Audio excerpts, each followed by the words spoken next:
Na mweri umwe tu thutha wa minista wa hinya wa kuhuthika Opiah Wandayi gucera kambuni-ini ya gasi ya Lake Gas na gukorwo akiranira thogora wa gasi kugwa guku bururi-ini. Meri ya mbere iria irakuite gasi makiria tani 11,000 Shauri Moyo kaunti-ini ya Kilifi ni kurite.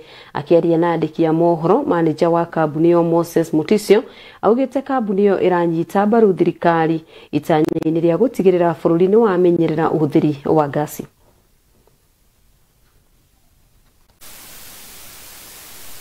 Ni siku kubwa sana kwetu kwa sababu tumekamilisha kuchukisha kwa tani 11,475 ya LPG, ya gesi ya LPG katika hii storage yetu hapa Kilifi. LPG ambayo tumeshukisha inapaniwa kuingia kwa soko kuanzia kesho baada ya kufanya mikakati yote ambayo inahitajika na kulingana na sheria. The entry of new additional 10,000 metric ton storage, gasi itakuwa sasa inapatikana kwa wingi na bei ya gasi itaanza kubadilika ama kupungua kwa sababu kutakuwa na competition. Kwetu kama kampuni tutahakikisha ya kwamba tumeleta gesi kwa wananchi wetu watukufu wa Kenya na customers wetu ili wapate kupata gasi ambayo ni quality na ambayo itawafaa na itafaa nchi.